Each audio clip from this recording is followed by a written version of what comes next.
গত ক্লাসে আমরা বহুরূপী গল্পের হরিদাস চরিত্র আলোচনা করেছি। এখানে আরও দুটি গুরুত্বপূর্ণ চরিত্র রয়েছে, জগদীশবাবুর চরিত্র আর হিমালয়বাসী সন্ন্যাসীর চরিত্র। আজকে আমরা জগদীশবাবুর চরিত্র এবং হিমালয়বাসী সন্ন্যাসীর চরিত্র পাশাপাশি রেখে আলোচনা করব। চলো তাহলে। জগদীশবাবুর চরিত্র। ভেজাল সোনাকে খাঁটি করতে অ্যাসিডে পোড়াতে হয় বা তেজাবে পোড়াতে হয়।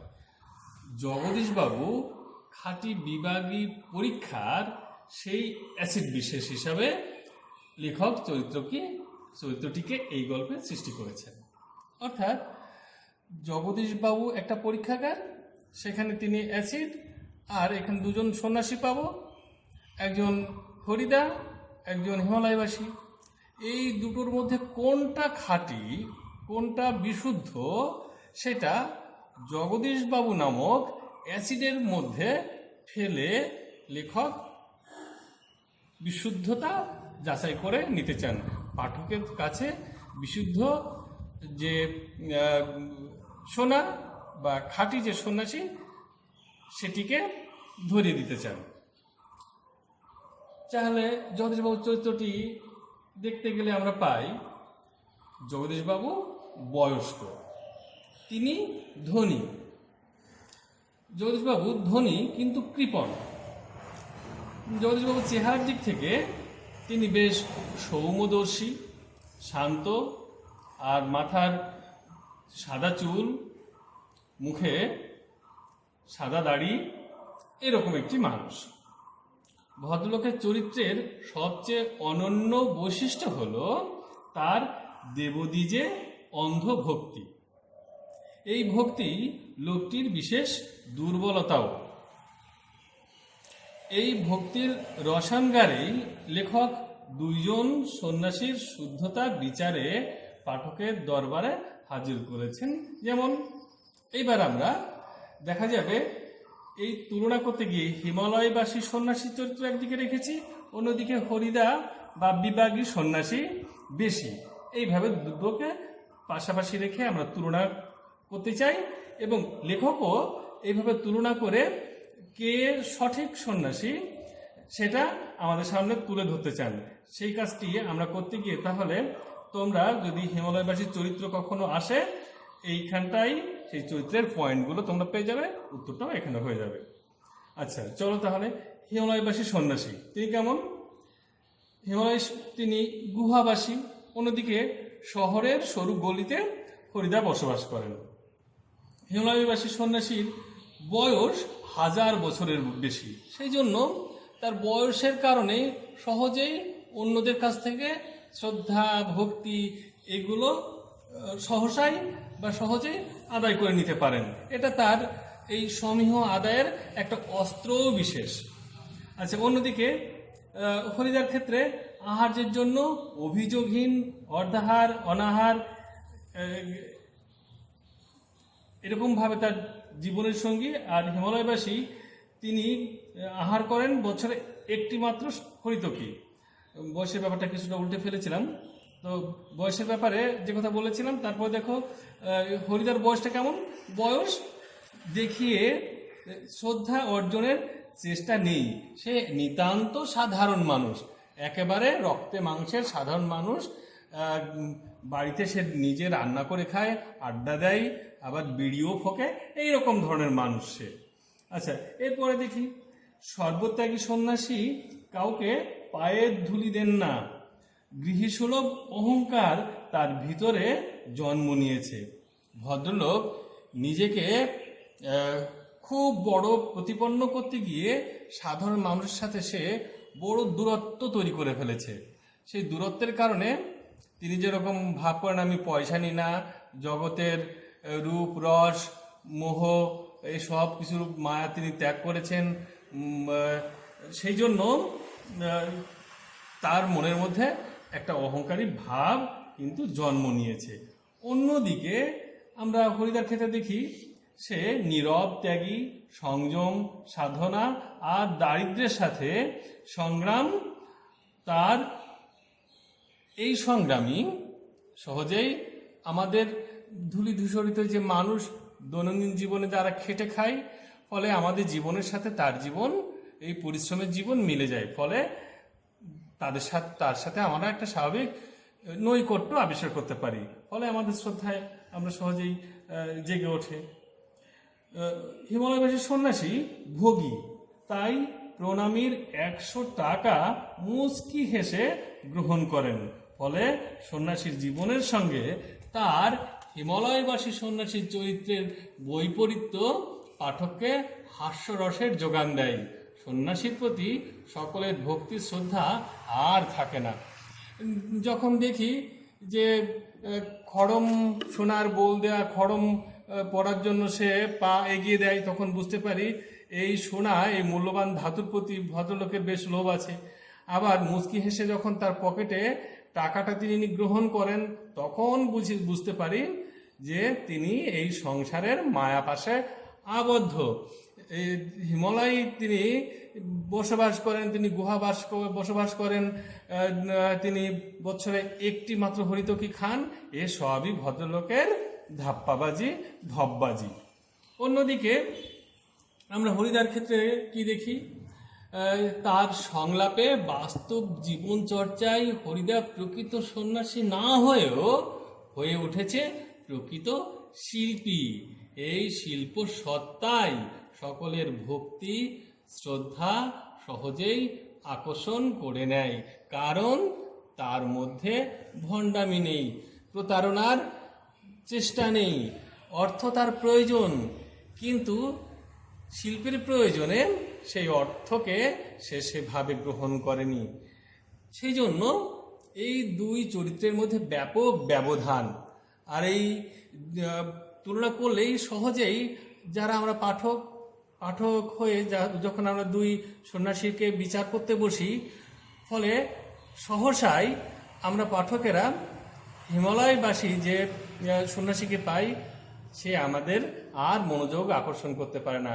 সমস্ত ভক্তি শ্রদ্ধা তার প্রতি আর থাকে না, বরং সে ভক্তি শ্রদ্ধা ভালোবাসা এবং আমাদের আত্মার সাথে নৈকট্যের কারণে সমস্ত সমীহ হরিদা আকর্ষণ করে নেয়, সে শ্রদ্ধা অর্জন করে। আর এইখানেই লেখকের ক্ষমতা, এইখানেই লেখকের এই গল্প, বহুরূপী গল্প তৈরির সার্থকতা।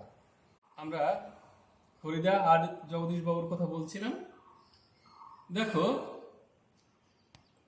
সেই সঙ্গে জগদীশ বাবুর ভক্তির বাড়াবাড়ি পাঠকের কাছে সহসাই বোকামি বলে মনে হয়। তিনি নিপাট ভদ্রলোক, লোককে সহজেই বিশ্বাস করেন, ফলে ভণ্ড সন্ন্যাসী তাকে সহজেই বোকা বানিয়েছেন। বয়স্কদের অর্থাৎ বন্ধুদের কাছে হরিদা যখন জগদীশ বাবু ও তার বাড়িতে আগত সন্ন্যাসীদের কথা শোনাচ্ছিলেন, তখনই হরিদা জগদীশ বাবুর চরিত্রের এই বিশেষ দিকগুলি আবিষ্কারে ব্যস্ত ছিলেন এবং এই ভক্তি ও বিশ্বাসের বাড়াবাড়িকে পুঁজি করেই হরিদা বিভাগীর বেশ ধরে জগদীশ বাবুকে ভক্তির পাশে বাঁধতে বাধ্য করেছেন। তবুও মনে রাখা দরকার, এই গল্পের আসল লক্ষ্য হলো হরি চরিত্রকে আলোকিত করতে পার্শ্ব চরিত্র হিসাবেই জগদীশ বাবুর চরিত্র প্রয়োজন। গল্পে সেই প্রয়োজন দক্ষ ছোট গল্পকার সুবোধ ঘোষ অত্যন্ত দক্ষতার সাথে মিটিয়েছেন।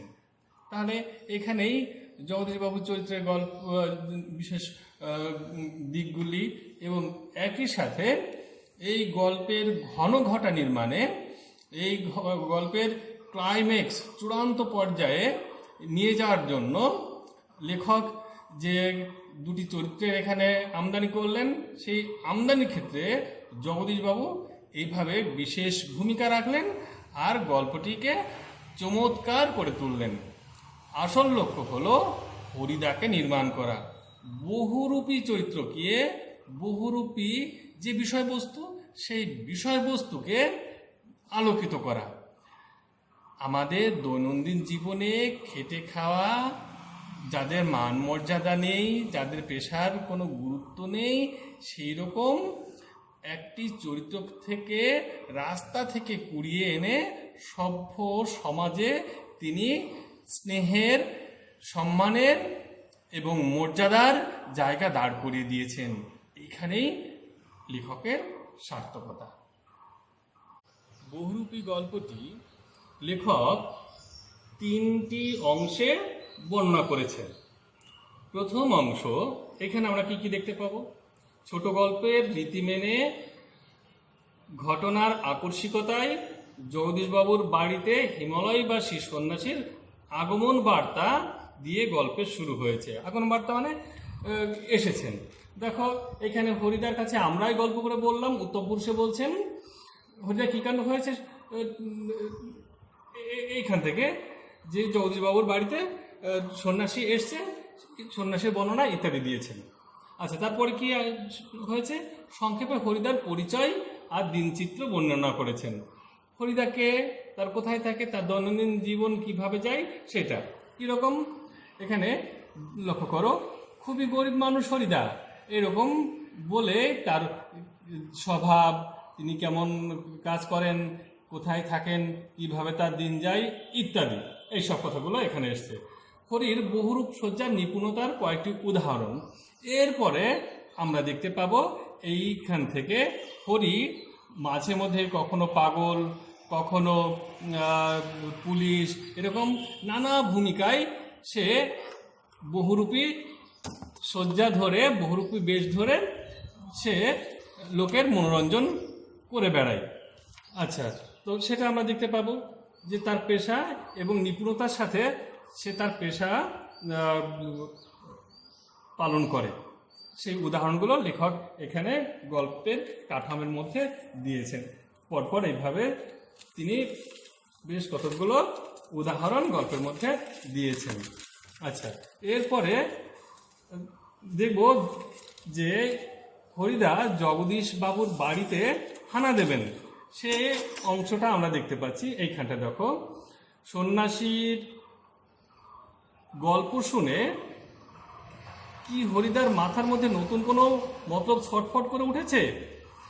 আমাদের সন্দেহ মিথ্যে নয়। তাহলে প্রথম পর্বেই যে হরিদা জগদীশবাবুর বাড়িতে হানা দেবে সেই পরিকল্পনা এখান থেকেই হরিদার গল্প শোনা মাত্র তার মাথার মধ্যে পরিকল্পনা জেগে উঠেছিল।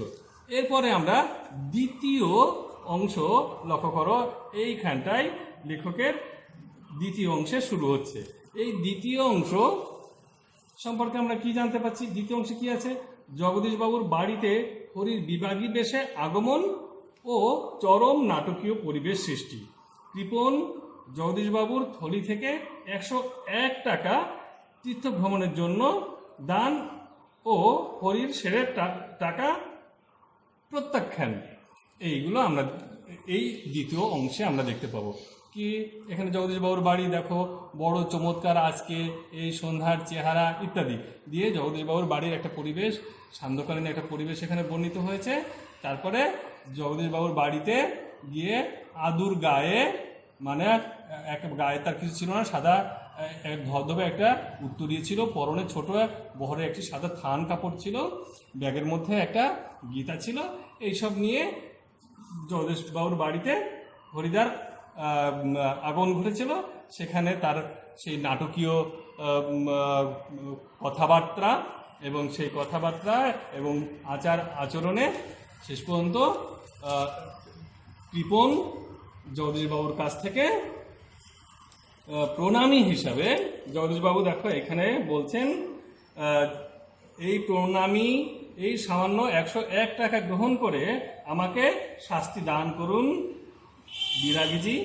এইখানটায় আমরা দেখতে পাচ্ছি যে বিভিন্ন যে কথাবার্তার মাধ্যমে জগদীশবাবুর যে ভীরু, ধর্মভীরু যে হৃদয়, সেটাকে সহজে বিগলিত করে দিতে পেরেছিল হরিদা।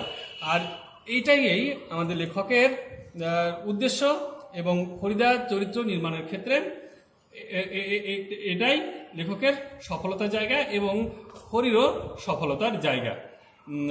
এরপরে গল্পটা কিন্তু যখন হরি সেই টাকা 101 টাকার থলিটা সিঁড়ির উপরেই পড়ে রইল, যখন প্রত্যাখ্যাত হলো হরির কাছে, এখানে গল্পটি শেষ হয়ে যেতে পারত।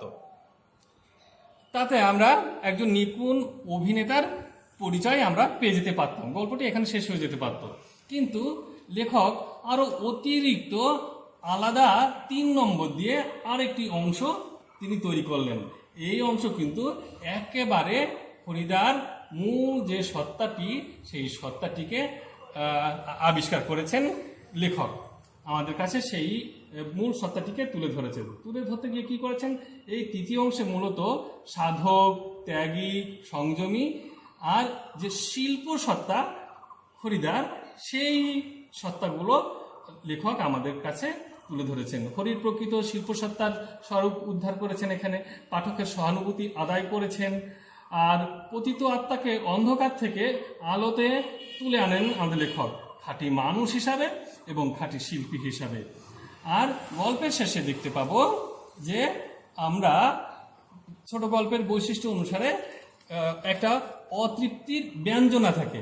সেই অতৃপ্তির ব্যঞ্জনা কি, সেটা হরিদা বিড়ি মুখে লজ্জিতভাবে হাসেন। কি আর করা যাবে বল, খাঁটি মানুষ তো নয়, এই বহুরূপীর জীবন, এর বেশি কি করে আশা করতে পারে। সেই আবার হরিদার দৈনন্দিন জীবনের থোড় বড়ি খাড়া, খাড়া বড়ি থোড়, সেই নিত্য নৈমিত্তিক জীবনে এসে ফিরে যাচ্ছে। অর্থের প্রতি তার বিন্দু মাত্র মোহ আমরা আর দেখতে পারি না। তারপরে হরিদার কি হয়, সত্যি কি করেছিল ইত্যাদি অতৃপ্তি নিয়ে ছোট গল্পের যে অতৃপ্তির ব্যঞ্জনা, সেই ব্যঞ্জনা দিয়ে এই গল্পটি শেষ হলো। এইভাবে আমরা তাহলে দেখতে পাচ্ছি এই গল্পটি তৈরি করার ক্ষেত্রে লেখক ছোট গল্পের কাঠামো নির্মাণের ক্ষেত্রে যে বৈশিষ্ট্য, সেই বৈশিষ্ট্য তিনি মনে রেখেছেন এবং এটি একটি সার্থক সুন্দর ছোট গল্প হয়ে উঠেছে। তো আজকে আমাদের আলোচনা এই পর্যন্তই। এবার তোমাদের কিছু বাড়ির কাজ দিতে হয়, চলো কিছু বাড়ির কাজ আমরা এরপরে নিয়ে রাখি। বহুরূপী গল্পটি আশা করি তোমরা বুঝেছ। বহুরূপী গল্পটির প্রকৃত রস আস্বাদনে এবার তোমরা সক্ষম হবে, আর প্রকৃতভাবে রস আস্বাদন অর্থাৎ আনন্দ লাভ করতে পারলে গল্পটি পড়া তোমাদের সার্থক। আর পড়া যদি আনন্দময় হয় তাহলে আমার বিশ্বাস তোমরা গল্পটি ভালো করে বুঝেছো, আর বুঝতে পারলে তোমরা, আমি নিশ্চিত এই গল্প থেকে যে কোনো প্রশ্নের উত্তর তোমরা করতে পারবে।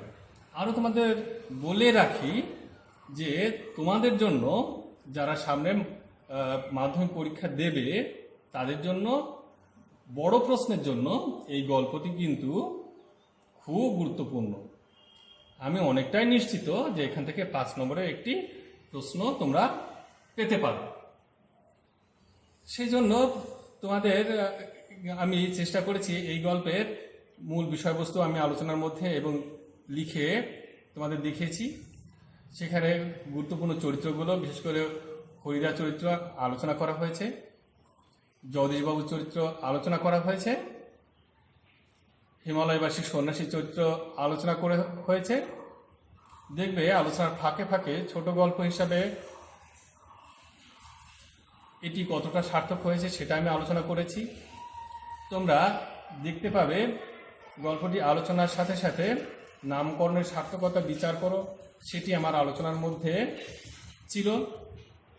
তোমরা লক্ষ্য করবে এই গল্পে যখন দুটো ক্লাসে আমি ভাগ করেছি, সেই দুটো ক্লাসের মধ্যে আলোচনাতে আরও একটি বিষয় ছিল ছোট গল্প নির্মাণের ক্ষেত্রে লেখকের সার্থকতা। তা এই কটি আমি আলোচনা করেছি এবং আলোচনার সাথে সাথে লিখে তোমাদের অনেকটা নোটের আকারে তোমাদের দিয়েছি, যা থেকে তোমরা নিজেরাই নোট তৈরি করতে সক্ষম হবে। এবার বাকি থাকছে তোমাদের বাড়ির জন্য কিছু কাজ। এই লকডাউনের সময় তোমাদের কিছু কাজ দরকার, সেই কাজ তোমাদের করতে হবে, বাড়িতে পড়তে হবে। শুধু ছুটি কাটালে চলবে না। তো সেই বাড়ির কাজ আজকে নাও আমি কয়েকটা জিনিস বলবার ক্ষেত্রে এখানে উপেক্ষা করে গেছি। যেরকম গল্পের প্রথম অংশে ফরিদা বেশ কয়েকটি গুরুত্বপূর্ণ বহুরূপীর ভূমিকায় তিনি আমাদের লেখক দেখিয়েছেন। যেরকম পুলিশ হিসাবে, যেরকম একজন পাগল হিসাবে, এরকম নানা রকম উদাহরণ দিয়েছে। এইগুলো কিন্তু আমার নোটের মধ্যে বা আমার কথার মধ্যে আনিনি। কী জন্য আনিনি এই জন্য ওইখানে যে বর্ণনা আছে হুবহু ওই বর্ণনা দিয়েই তোমরা নোট করবে। যে হরিদা এইখানটায় লক্ষ্য করো, বহু রূপের খেলার পরিচয়, হরিদার বহু রূপের খেলা, তিনি কি কি খেলা খেলেছেন তার অনেকগুলো উদাহরণ দিয়েছেন। সেটা তোমার দৃষ্টিতে যেটা ধরা পড়েছে সেটা ওই বইতে রয়েছে, সেটা তোমরা কোট করবে, সেটা তোমরা আলোচনা করবে। সেই জন্য আমি ওইটা আলোচনা করিনি। এবার চলো বাড়ির কাজ। তাহলে কি থাকছে? প্রদত্ত সূত্র ব্যবহার করে বহুরূপী গল্পের, এখানে বানানটা, গল্পের নামকরণ বা বিষয়বস্তু নিজের ভাষায় লেখো। তো নামকরণের ক্ষেত্রে আমরা কি দেখতে পাবো? সাহিত্যের নামকরণের গুরুত্ব। সাহিত্য শিল্পকর্ম, শিল্পকর্মের একটা শিল্পসম্মত নামকরণ হতে হয়। নামকরণের মাধ্যমে পাঠকদের মূল বিষয়বস্তুকে তুলে ধরা বা পাঠকের দৃষ্টি আকর্ষণ করা, এ সমস্ত উদ্দেশ্য থাকে। নামকরণের নিয়ম কীরকম? কখনো চরিত্রধর্মী, ভাব বা বিষয়ধর্মী, দর্শনধর্মী বা প্রচারধর্মী, রূপক বা সাংকেতিক বা প্রতীক, এরকম নানাভাবে নামকরণ হয়ে থাকে। এই গল্পটি, বহুরূপী গল্পটি মূলত বিষয়ধর্মী বা বিষয়মুখী। তাহলে কিভাবে হয়? এখান থেকে, এই বিষয়মুখী, এখান থেকে কিন্তু মূল আলোচনা শুরু হবে, আর বিষয়বস্তু এখান থেকে আলোচনা শুরু হবে। সেটা কীরকম? গল্পের তিনটি ভাগ কীভাবে লেখক বর্ণনা করেছেন? প্রথমাংশে গল্পের উপস্থাপনা, হরির বহুরূপ সজ্জার কয়েকটি উদাহরণ, জগদীশবাবুতে হানার পরিকল্পনা ইত্যাদি প্রথমাংশে আমরা দেখতে পাই। দ্বিতীয়াংশে সেখানে কি দেখতে পাবো? জগদীশবাবুর বাড়িতে হরির সন্ন্যাসী বেশে অভিনয়, যা যা ঘটেছিল সেইগুলো। তৃতীয় অংশে আমরা দেখতে পাবো লেখকের হরির মধ্যে খাঁটি মানুষ ও খাঁটি শিল্পসত্তার আবিষ্কার। আর শেষে তোমরা একটা উপসংহার দেবে, কি? লেখকের সার্থকতা, লেখকের দক্ষতা কীভাবে ফুটে উঠেছে, এইটা। তাহলে বাড়িতে এটা তোমাদের বাড়ির কাজ থাকছে। তোমার মাস্টারমশাই অথবা তোমাদের বাড়িতে যারা বড়রা আছেন তাদের কাছে আবার পড়ে বিষয়টিকে নিজের মতো করে তুলে ধরো, আর এখান থেকে যতটুকু পারো সাহায্য নিয়ে তোমরা চেষ্টা করো। ধন্যবাদ।